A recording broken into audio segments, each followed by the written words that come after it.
মা ইলিশ সংরক্ষণ অভিযান 2025 4 অক্টোবর থেকে আগামী 25 অক্টোবর পর্যন্ত চলবে এবং এই সময় মা ইলিশ রক্ষা করার জন্য এবং ইলিশ মাছকে ডিম ছাড়ার সুযোগ করে দেওয়ার জন্য মৎস্য অধিদপ্তর বাংলাদেশ বিভিন্ন ফোর্সের সাহায্যে নিয়মিত অভিযান পরিচালনা করছে, টহল দিচ্ছে। যে সমস্ত জেলায় ইলিশ পাওয়া যায় সে সমস্ত জেলার মধ্যে এই মা ইলিশ সংরক্ষণ অভিযান 2025 চলছে।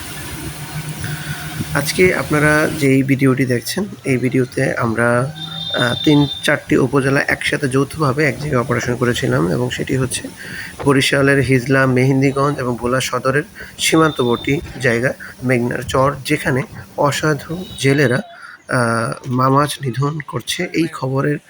এই সংবাদের ভিত্তিতে আমরা অভিযান পরিচালনা করি।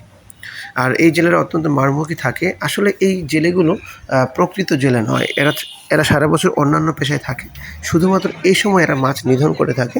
যেহেতু এই সময় সাধারণ জেলেরা মাছ মারে না, ঠিক সেই সময় এই অসাধু জেলেরা রাতের আধারে দিনের বেলায় বড় বড় সাবার ফেলে তারা মাছ নিধন করে থাকে। তাই আমার প্রশ্ন হচ্ছে, যদি সাধারণ জেলেরা মাছ না মারে, তাহলে এই অসাধু লোকজন যারা সারা বছর বিভিন্ন পেশায় যুক্ত থাকে শুধুমাত্র এই 22 দিন মাছ মারে, তাদের কি মাছ মারতে দেওয়া উচিত?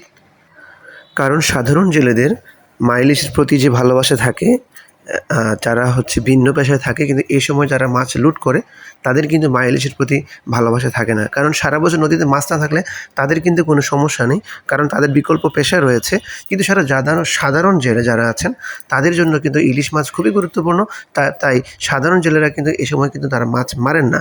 হয়তো 2-1জন পেটের দায়ে তারা নদীতে নেমে থাকেন, কিন্তু বেশিরভাগ যারা বড় বড় সাবার ফেলে, বড় বড় জাল ফেলে এবং নদীতে লুট করে, এরা কিন্তু সারা বছর অন্য পেশায় থাকে। শুধুমাত্র এই সময় এরা মাছ নিধন করে থাকে বিভিন্ন রাজনৈতিক দলের আশ্রয়ে। তাই দেশের সকল জনগণের প্রতি আমার উদাত্ত আহ্বান, আপনারা আপনাদের জায়গা থেকে আপনারা ইলিশ মাছ রক্ষায় এগিয়ে আসুন। আমার কাছে অনেক কষ্ট লাগে, এখনও ফেসবুকে অ্যাড দিয়ে ইলিশ মাছ বিক্রি হয়, খুবই দুঃখজনক। এখনও ফেসবুকে অ্যাড দিয়ে ইলিশ মাছ বিক্রি করা হয় এবং আমাদের কিছু লোকজন সেই ইলিশ মাছ কিনে খায়। খুবই দুঃখজনক, খুবই দুঃখজনক, খুবই দুঃখজনক। ইলিশ মাছ যদি একবার ধ্বংস হয়, একবার যদি হারিয়ে যায়, এই মাছ কিন্তু আমরা কখনো ফিরে পাবো না। তাই আমাদের প্রত্যেকের জায়গা থেকে মাছের রক্ষায় এগিয়ে আসা উচিত। আমি শুনেছি যে সকল জেলে রাতের আধারে মাছ নিধন করে থাকে, তারা জাল নিয়ে বা মাছ নিয়ে ঘাটে ফেরার আগেই অনেক সচেতন মানুষ যারা মাছ কেনার জন্য হুড়হুড়িয়ে বসে থাকে এবং দামাদামি শুরু করে দেয়। সাধারণ মানুষরা যদি এ সময় মাছ না কিনতো, তাহলে কিন্তু জেলেরা নদীতে নামতো না। আফসোস, এই বাংলাদেশের খুব কম মানুষই সচেতন।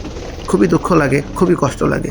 আমরা মৎস্য অফিসাররা বিভিন্ন ফোর্সের সহযোগিতায় দিনরাত নদীতে পরিশ্রম করছি, আর এদিকে আমাদের কিছু অসাধু জেলে এবং তাদের যে সিন্ডিকেট রয়েছে এবং কিছু অসচেতন মানুষ যারা এ সময় ইলিশ মাছ কিনে খাওয়ার জন্য বসে থাকে, তাদের জন্য আমরা শতভাগ সফল হতে পারছি না। কিন্তু আমরা চেষ্টা করে যাচ্ছি সফল হওয়ার জন্য। তাই আপনারা আপনাদের মাধ্যমে আপনাদের জায়গা থেকে আমাদেরকে সহযোগিতা করুন।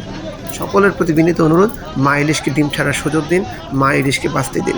ইলিশ ধ্বংস হয়ে গেলে দেশের প্রায় উপকূলীয় 7 লক্ষ জেলে পরিবার কিন্তু না খেয়ে মরে যাবে।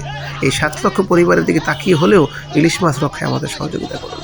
নিয়মিত মাছ ও মাস্টার্স সংক্রান্ত যে কোনো ভিডিও পেতে, পরামর্শ পেতে আমাদের চ্যানেলটি সাবস্ক্রাইব করুন। সবাইকে ধন্যবাদ জানিয়ে আজকের মতো বিদায় নিচ্ছি। আসসালামু আলাইকুম ওয়া রাহমাতুল্লাহি ওয়া বারাকাতুহু।